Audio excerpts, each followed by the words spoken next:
청년들과 대화를 나누다 보면 자연스럽게 이 사랑이라는 주제로 이야기가 많이 넘어갈 때가 있습니다. 누구는 누구를 어떻게 만났냐, 어떻게 교제하게 됐냐, 이런저런 이야기를 많이 나누게 되는데요. 아마 지금이 그 사랑에 관심이 많을 때라서 그런 것 같습니다. 근데 비단 청년들만 이 사랑 이야기에 관심이 있는 건 아니더라고요. 저와 아내가 이 비전교회 온 지 이제 딱 한 달 됐습니다. 근데 많은 분들이 저와 아내가 어떻게 만났는지에 대해서 굉장히 궁금해 하시더라고요. 저희의 러브스토리를 한 8번 정도, 그러니까 한 주에 평균 2번 정도 꼴로 똑같은 말을 반복했는데요. 나중에는 이거를 뭐 라디오로 녹음해서 틀어드릴까 아니면 광고 시간에 한번 다 아시도록 광고를 해야 되나 그런 생각도 조금 해봤습니다. 물론 저희도 다른 분들의 이 사랑 이야기를 듣는 게 참 재밌더라고요. 돌아가면서 얘기 나누고 그러는데 이 사랑 이야기처럼 사람들의 마음을 이렇게 딱 잡고 관심을 끄는 그런 이야기는 또 별로 없는 것 같아요. 사랑, 이 짧은 한 단어가 정말 많은 생각과 감정을 이렇게 불러일으키는 그런 단어인 것 같습니다. 어떠신가요? 사랑이라는 말을 들으면 아직도 가슴이 설레시나요? 성공 형제님, 이렇게 말씀해 주셨는데 아직도 가슴이 떨리시는군요. 사랑이란 말만 들어도 아직도 마음이 떨릴 수도 있고, 어떤 분들한테는 사랑, 그래, 하나의 단어지 뭐, 그리고 의미 없이 지나가는 그런 소리일지도 모르겠습니다. 그런데 좋든지 싫든지 간에 이 사랑이라고 하는 말은 교회에서 가장 많이 사용하는 단어고요. 우리가 좋든지 싫든지 가장 많이 듣는 단어입니다. 아틀란타에서 같이 성경 공부하시던 집사님 한 분이 이제는 사랑하라는 말만 들으면 전 너무 마음이 괴로워요 이러시는 거예요. 그래서 아니 집사님 왜 사랑하라는 말을 듣는데 그렇게 마음이 괴로우세요? 이러고 여쭤봤더니 이분 하시는 말씀이 사랑해야 되는 걸 아니까 사랑하는 척은 하겠는데 마음속에서 정말 사랑하기가 참 힘들다고, 사랑을 못하겠다고 그러시더라고요. 남자분이셨는데 사랑하는 척까지는 내가 어떻게든 하겠는데 내 마음속에서 정말 우러나와서 이렇게 사랑하기가 너무 힘들어요.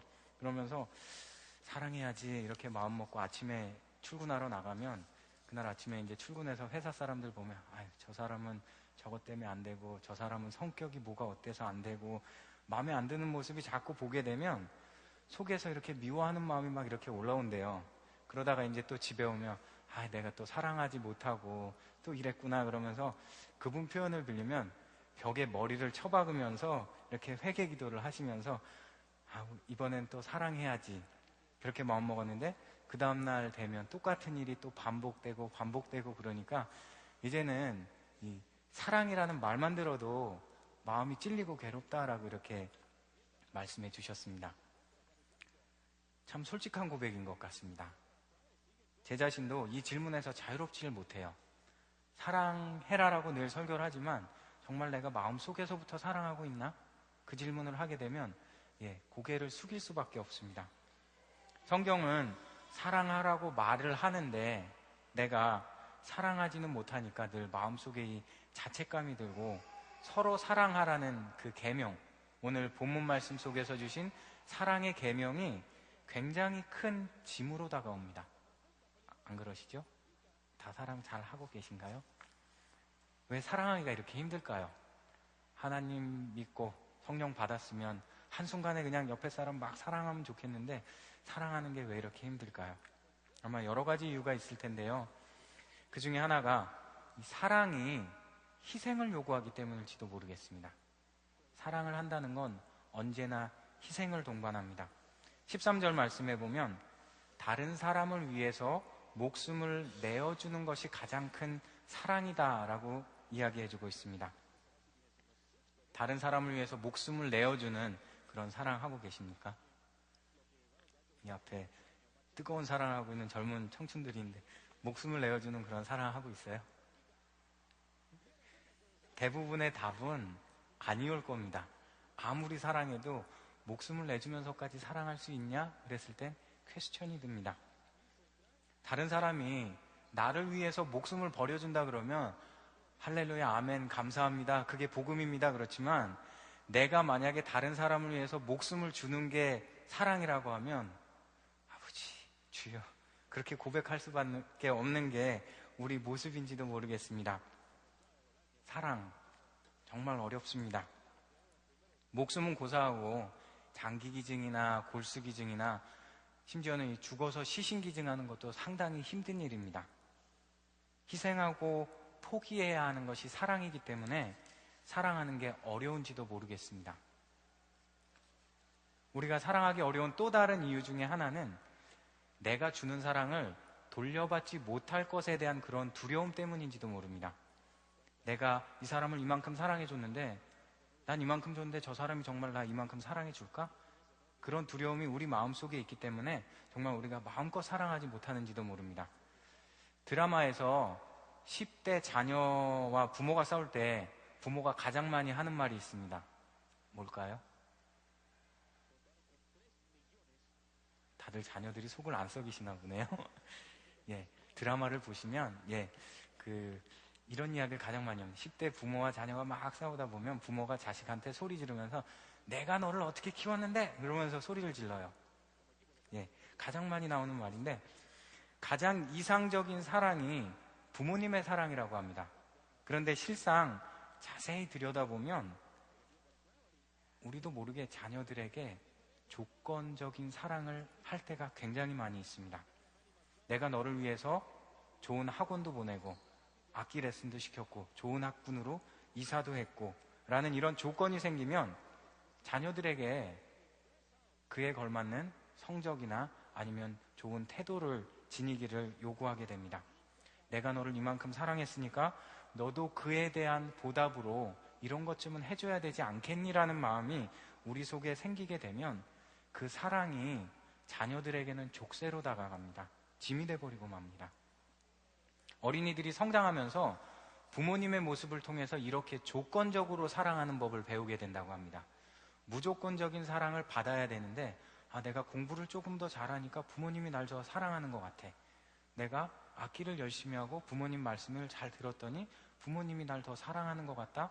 그렇게 사랑의 조건을 다는 법을 자녀들은, 어린이들은 부모의 모습을 보면서 배운다고 합니다. 그렇게 그 사랑의 조건 다는 법을 배우게 되면 무조건적인 사랑을 하기보다는 내가 주는 만큼 돌려받는 그런 사랑을 하게 되고요. 그 사랑을 돌려받지 못할 것에 대한 그런 두려움이 마음에 생기게 된다고 합니다. 그리고 그런 두려움이 마음에 커지게 되면 사랑하기가 쉽지 않습니다. 얼마 전에 같이 청년들하고 얘기를 하는데 그 두 청년이 먼 거리 떨어져 있었는데 지방을 오가면서 이렇게 서로 연애했던 얘기를 막 듣더니 한 나이 든 청년이 이런 얘기를 해요. 내가 네 나이 때쯤 됐으면, 같은 청년인데 나이 차이가 얼마 안 나는데, 내가 네 나이만 됐어도 내가 그렇게 했을 것 같은데, 아무것도 생각 안 하고 그렇게 했을 것 같은데 이제는 그게 안 될 것 같다고 그런 얘기를 하더라고요. 나이가 먹어갈수록 인생의 경험이 많아질수록 어쩌면 우리는 점점 더 사랑의 조건을 다는 그런 습관이 익숙해지고 있는지도 모르겠습니다. 그래서 점점 더 무조건적인 사랑, 마음을 열고 사랑하는 게 어려워지는지도 모르겠습니다. 세 번째로 사랑하기 어려운 이유 중에 또 다른 하나는 우리 머릿속에 있는 고정관념 때문일지도 모릅니다. 세상이 워낙 험악해져서 그럴까요? 도와주는 것도 무조건 도와주지 말라고 얘기합니다. 도와줄 거면 잘 도와줘라. 막 도와주면 더 해가 된다. 이런 이야기를 많이 듣습니다. 물론 현명하게 잘 도와줘야 됩니다. 제가 MDB 공부를 애틀란타에서 할 때 홈리스 쉘터에서 일을 했는데 거기서 지침을 주는 게 이제 같이 홈리스들을 만나서 도와주다 보면 돈을 달라라고 얘기를 할 거다. 그때 절대로 주지 마라.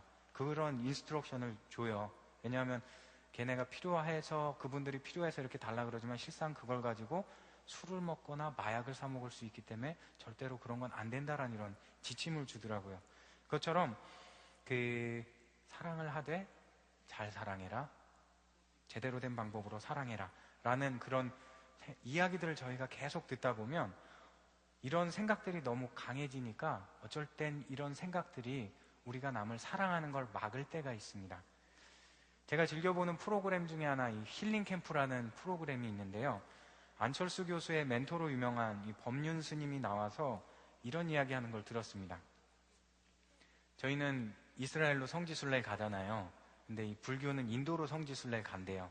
그래서 이분이 성지순례를 가셨는데 그 성지순례 가서 이렇게 인도 거리를 밤 저녁에 혼자 이렇게 걷고 있는데 그 한 바짝 마른 애엄마가 아이를 손에 안고 이분을 보더니 손을 자꾸 잡아 끌더랍니다. 그래서 이분이 아 그래 그 도움을 달라 그러나 보다 그러고 주머니에서 동전을 몇 개 꺼내줬는데 동전을 안 받더래요. 그러면서 계속 아이의 배를 가리키고 입을 가리키고 배를 가리키고 입을 가리키더랍니다. 어떤 이야기일까요? 예, 애가 배가 고픈데 먹을 게 없어요 라는 그런 이야기인 걸 이분이 한 번에 딱 아실 수가 있었대요. 그러더니 엄마가 손을 붙잡고 이렇게 잡아 끌고 상점에 들어가서 분유를 손으로 가리키면서 그걸 사달라고 얘기를 하더랍니다. 그래서 이 스님이 가격이 얼마예요? 물어봤더니 60루피였다고 합니다.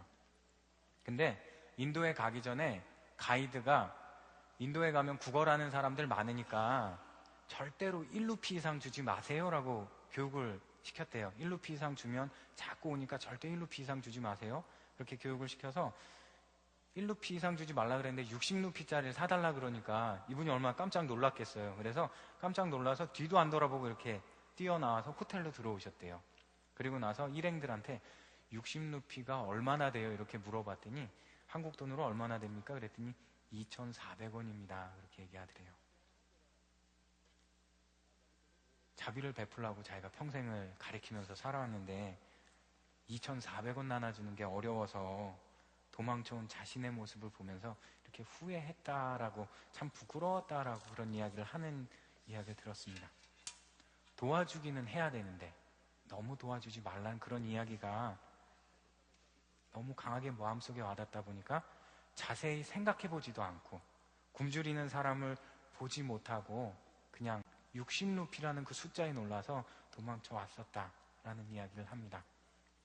이처럼 우리 머릿속에 고정관념, 잘 도와줘야 되는데 이 룰을 따라서야 도와줘야만 돼 라는 게 너무 강하다 보면 사랑하기가 점점 어려워집니다.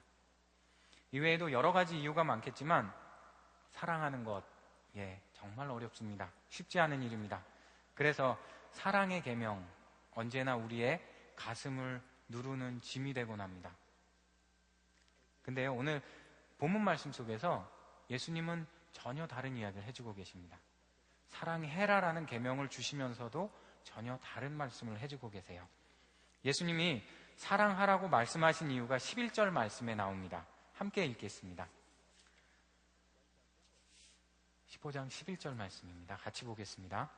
내가 이것을 너희에게 이름은 내 기쁨이 너희 안에 있어 너희 기쁨을 충만하게 하려 함이니라.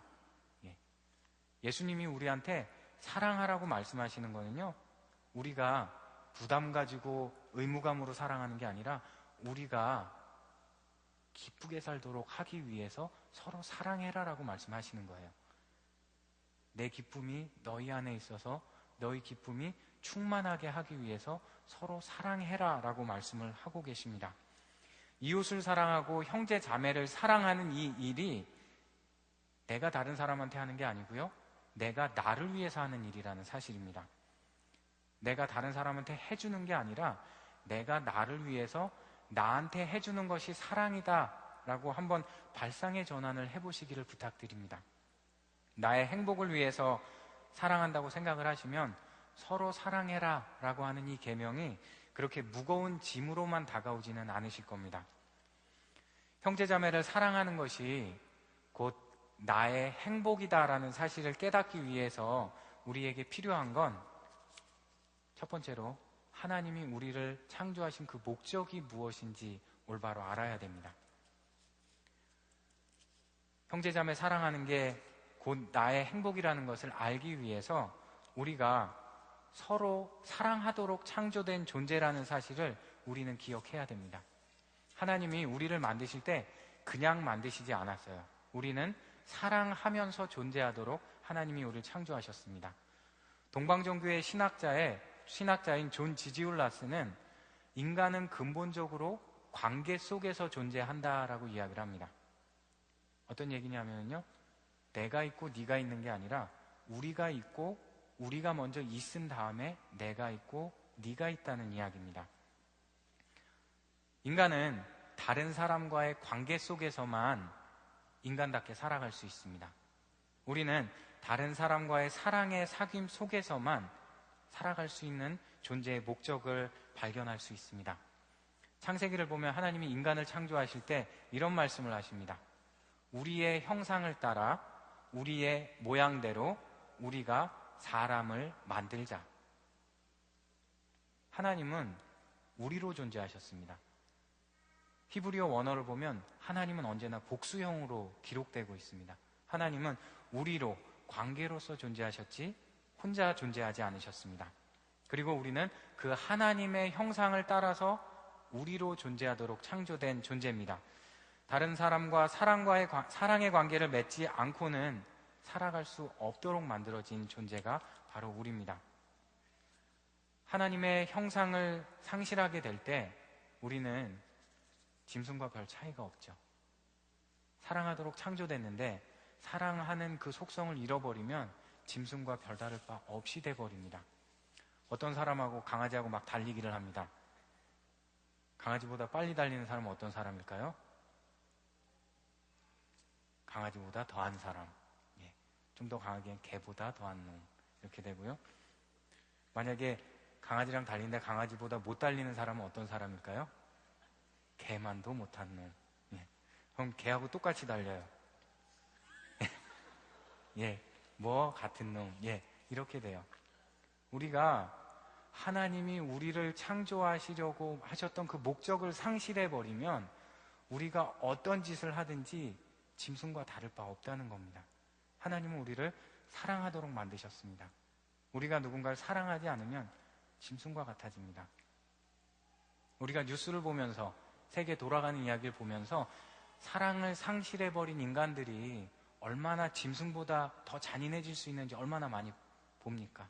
수많은 사람들을 학살하면서도 그게 당연한 것처럼 생각하고 수천 수만 명의 아이들이 여전히 굶주리고 죽어가는데도 미국에서 생산되는 50%의 음식은 쓰레기통으로 들어간다고 합니다. 그러면서도 우리는 아무런 죄책감을 느끼지 못하면서 그렇게 살아갑니다. 우리에게 필요한 건 하나님이 우리를 창조하신 그 사랑의 목적을 회복하는 것이 필요합니다. 가장 끔찍한 가난은 외로움이다라는 말이 있습니다. 사랑 없이는 아무리 권력이 많고 돈이 많고 능력이 있어도 가장 가난한 사람으로밖에 살아갈 수 없습니다. 우리가 서로를 사랑하게 될 때, 사랑하면서 살아갈 때 우리는 하나님의 창조 목적에 맞춰서 살아갈 수 있고요. 그렇게 될 때 우리는 행복하게 살아갈 수 있습니다. 하나님이 우리를 창조하신 그 목적, 사랑하면서 살아가도록 만드신 그 목적대로 사랑하면서 살아가시기를 부탁드립니다. 또한 형제자매를 사랑하기 위해서 우리는 하나님이 우리를 사랑하고 있다는 사실을 체험해야 됩니다. 하나님이 우리를 사랑해 주시고 있다는 사실을 깊이 체험해야 됩니다. 우리의 문제는 우리가 하나님을 얼마나 사랑하냐 사랑하지 않느냐의 문제가 아니라 변함없이 우리를 사랑해 주고 계시는 그 하나님의 사랑을 느끼지 못하는 데 있습니다. 하나님이 우리를 사랑해서 예수님을 이 땅에 보내주셨어요. 그리고 우리 죄를 용서해 주셨습니다. 믿으십니까? 그러면 그 하나님의 사랑이 오늘도 우리 삶 속에서 계속되어지고 있음을 느끼십니까? 아멘이라고 고백하실 수 있는 분들도 있고 그렇지 못하신 분들도 있어요. 우리들이 영적으로 예민하게 깨어있지 않으면 하나님이 나를 사랑해 주신다는 그 사실을 종종 잃어버리고 살아갑니다. 머리로는 알아요. 예수님이 날 위해 돌아가셨지. 그렇게 생각은 하는데 하나님이 정말 날 사랑하시나? 그걸 느끼지 못하고 살아가게 돼버리면 우리는 사랑하는 즐거움을 발견할 수 없습니다. 우리가 삶 속에서 매일매일 부어주시는 그 하나님의 사랑을 느끼고 체험할 때 하루하루가 즐거워질 수 있고요. 행복해질 수 있습니다. 우리의 삶에 부어지는 하나님의 사랑을 깊이 체험할 때에만 우리는 비로소 사랑할 수 있습니다. 내가 먼저 하나님께 사랑받고 있다는 그 사실을 경험하지 못하면 우리는 절대로 다른 사람을 사랑할 수가 없습니다. 뱀은 목을 잡으면 꼼짝 못하고, 고양이는 뒷덜미를 잡으면 꼼짝을 못하고, 닭은 날개를 잡으면 꼼짝 못한다고 합니다. 그럼 사람은 어디를 잡으면 꼼짝 못할까요? 어디를 잡아야 될까요? 멱살을 이렇게 딱 잡으면 꼼짝 못할까요? 멱살을 잡으면 같이 멱살을 잡게 돼 있습니다. 사람을 꼼짝 못하게 하려면 그 마음을 잡아야 된다고 합니다. 그리고 사람의 마음을 잡을 수 있는 건 사랑밖에 없습니다. 우리의 마음이 하나님의 사랑에 붙잡혀야만 우리는 그 사랑을 가지고 다른 사람을 사랑하면서 살아갈 수 있습니다. 마더 테레사는 이렇게 얘기합니다. 우리는 위대한 일을 할 수 없습니다. 우리는 다만 위대한 사랑으로 작은 일을 할 수 있을 뿐입니다. 라고 얘기합니다. 하나님이 부어주시는 그 사랑을 깊이 체험하고 그 사랑에 우리의 마음이 붙들려서 내가 실천할 수 있는 그 사랑의 삶을, 사랑의 나눔을 실천하면서 살아가는 성도님들 되시기를 부탁드립니다. 형제자매 사랑하는 것이 곧 행복임을 깨닫기 위해서 필요한 것, 또 하나는 사랑이 본질적으로 받는 게 아니라 주는 것이라는 사실에 있습니다. 그 사실을 깨달아야 돼요. 이 비밀한 지식이 기록되어 있는 데가 있습니다. 어딜까요? 성경도 아니고요. 주일학교 찬송에 잘 기록되어 있습니다. 다 기억하시나요? 사랑은 참으로 버리는 것, 더 가지지 않는 것. 우리가 배워야 될 건 이미 저희가 유치원 때 다 배웠어요. 사랑은 가지지 않고 나눠주는 겁니다. 본질적으로 나눠주는 거예요. 근데 우리가 조건 없이 사랑을 이렇게 나누게 될 때 하나님은 그 사랑을 우리한테 다시 되돌려주세요. 내가 이렇게 주는 것 같지만 그게 돌고 돌고 돌아서 다시 우리에게 돌아옵니다. 한 그 성경 공부를 같이 하시는 분들하고 사랑을 나누는 것을 통해서 더 큰 사랑을 경험해 보신 적이 있습니까? 라고 이렇게 질문을 드렸더니 한 장로님이, 여자 장로님이신데 이런 고백을 해주세요. 어느 날 이렇게 가다가 집사님 한 분이 갑자기 생각이 났대요. 그분이 좀 상황이 어렵고 고민을 많이 하시는 분인데 꽃을 선물해 주시고 싶으시더래요. 그래서 가게에 가서 꽃을 사갖고 그 집사님 불러내서 꽃 주고 차 한잔 마시면서 수다 떨고 이제 집으로 왔는데, 그리고 잃어버리셨대요. 이분은 까맣게 본인이 그 일을 했다는 걸 잃어버렸는데 며칠 뒤에 딸한테 전화가 왔대요. 엄마 나 회사에서 큰 상을 받았어. 그러면서 그 딸이 전화를 하면서 너무 기뻐하더랍니다. 그리고 나서 사진을 한 장 보내줬대요. 그 시상식 때 받은 사진을 한 장 보내줬는데 그 상을 받으면서 딸이 같이 받았던 그 꽃이 본인이 그분한테 선물했던 그 꽃하고 똑같은 종류의 꽃이더래요. 그러니까 이분에게 있어서는 그걸 보면서 하나님이 정말 나한테 이렇게 돌려서 채워주시는구나 하는 걸 경험하는 큰 기회였다라고 이렇게 말씀해 주시더라고요. 믿지 않는 사람들이 보면 그거 우연이죠. 그렇게 얘기할 수 있습니다. 그런데요, 믿는 우리들에게 있어서는 우연이 아닙니다. 하나님의 섭리가 작용해서 하나님 약속이 이루어진 그런 이야기입니다. 우리도 이런 경험들이 삶 속에 가득 넘쳤으면 좋겠습니다.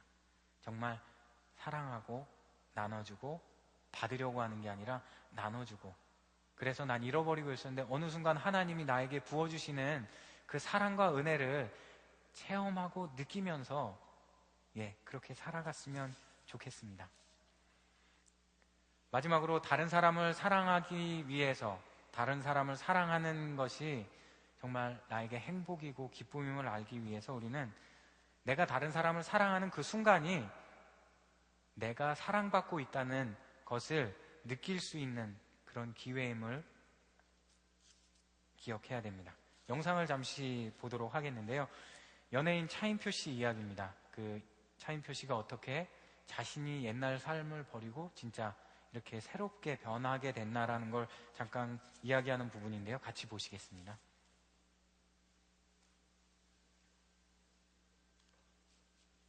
됐다, 10명이면. 10명 뭐 우리 잘 버니까 10명 후원하면 이걸로 어느 정도 의무방어전 끝. 그렇게 생각을 했죠. 뭐 이 정도면 됐다. 네. 몇 달 있다가 저희 아내가 인도로 이 컴패션 담당자들이랑 아이들을 만나러 간다는 거예요. 가난한 빈민촌으로. 아니, 부인이 그때 우리 예은이도 집에 와서 2명 있고 그런데 인도까지 간다니까 열흘 동안 가지 말라고 하는데 갑자기 저희 아내가 못 가게 됐어요. 못 가게 되면서 그럼 당신이 대신 좀 갔다 와. 네. 아내가 막 가라고 하니까 등 떠밀려서 가긴 가는데 기분은 굉장히 안 좋은 상태인 거죠, 지금. 네. 이제 저는 어떤 생각이었냐면 난 촬영하러 가는 거다. 아니, 한국 사람이 가서 거기서 사진 찍는 게 무슨 봉사냐. 촬영이지. 그런 생각을 갖고 있었어요. 아주 좀 못된 생각들이 많이 있었고. 가는데 이 컴패션이라는 단체는 인도주의 NGO잖아요. 돈도 하나도 없고 그냥 후원금 바로 아이들한테 주는 그런 단체인데 갖다 대고 당신네들 홍보물을 내가 촬영하러 가는 거니까 비행기표를 보내라. 비즈니스로. 그렇죠. 왜냐하면 광고 촬영할 때 주로 비즈니스를 보내주잖아요. 그래서 비즈니스 클래스로 보내십시오. 얼마나 황당했겠습니까?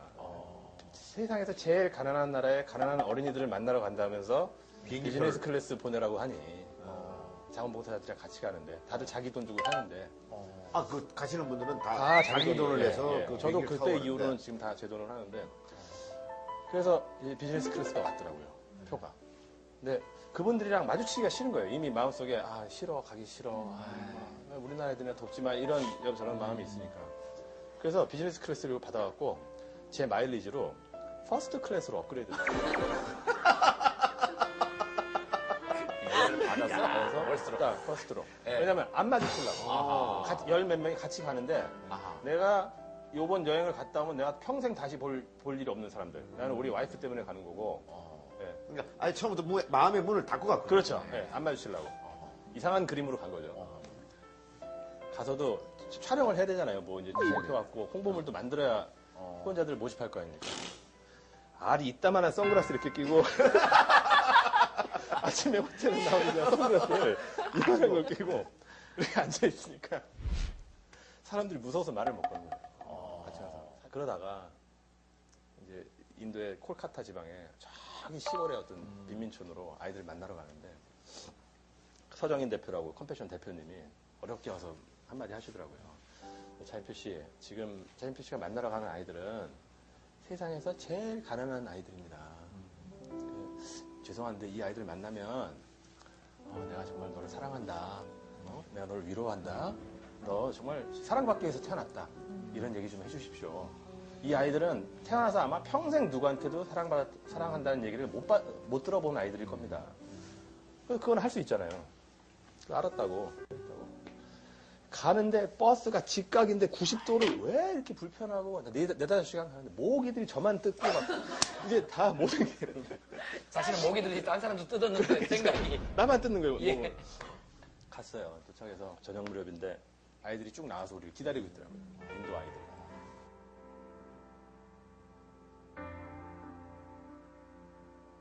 그래서 그 말 해주려고 사랑한다. 내가 너 위로할게.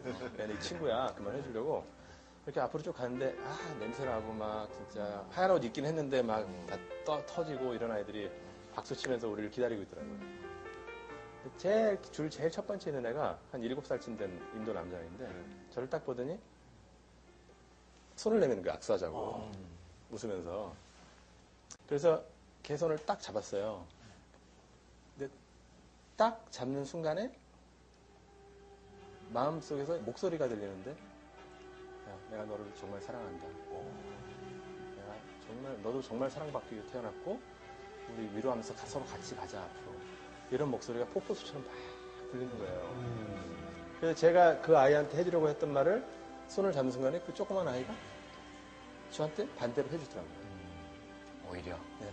제가 한 행동은 그냥 세상에서 제일 가난한 아이의 손을 잡은 거 하나뿐인데 그것을 통해서 그날 이후로 제 인생, 제 삶, 가치관이 다 바뀐 거죠.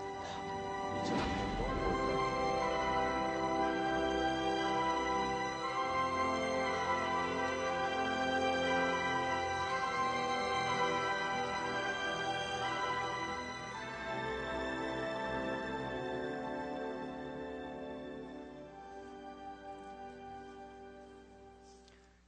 예, 사랑하고자 하는 마음보다는 사랑을 해야만 하고자 하는 마음보다는 이렇게 해야만 해서 등 떠밀려서 갔지만 사랑해주는 그 행위를 통해서 자신이 사랑받고 있다라는 것을 깨달았고요.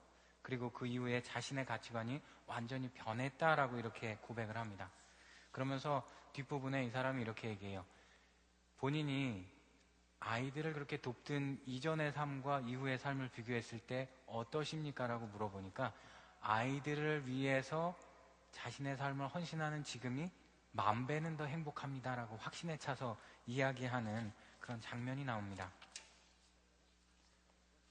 사랑을 하는 것을 통해서 내가 해준다라고 생각했지만 내가 사랑한다라고 갔는데 그 순간 내가 가장 사랑받고 있다는 것을 깨달을 수 있었다라고 얘기합니다. 예수님은 우리에게 그러한 것들을 원하고 계십니다. 사랑은 네가 하는 게 아니야. 네가 해서 네 힘으로 하는 게 아니다. 네가 하는 순간 네가 사랑받고 있다는 걸 느낄 수 있고 그렇게 되면 너 행복하게 살아갈 수 있어 라고 지금 우리에게 사랑하라고 초대하고 계십니다. 예수님은 우리에게 나의 사랑 안에 거해라. 그러기 위해서 서로 사랑해라 라고 우리를 부르고 계십니다.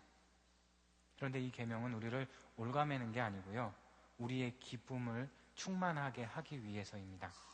우리가 더 행복하게 살기를 원하셔서 우리를 초대하고 계십니다.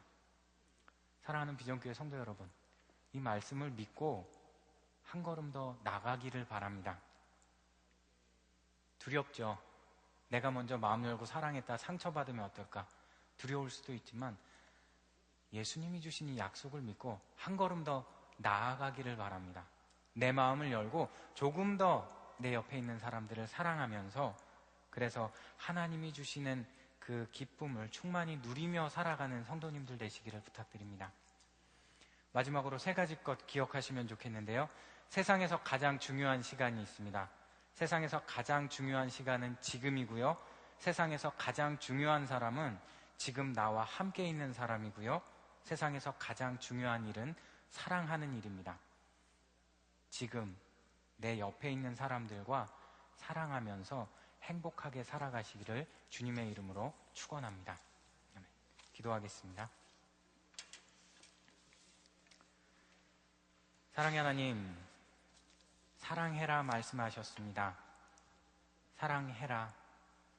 나의 사랑 안에 거해라. 그렇게 우리를 초대하셨는데 우리 내가 주는 사랑 돌려받지 못할까 두려워 사랑하지 못했음을 고백합니다. 하나님이 우리를 사랑하시는데 그 사랑을 느끼지 못해서 용기 내서 한 걸음 더 나가지 못했음을 또한 고백합니다.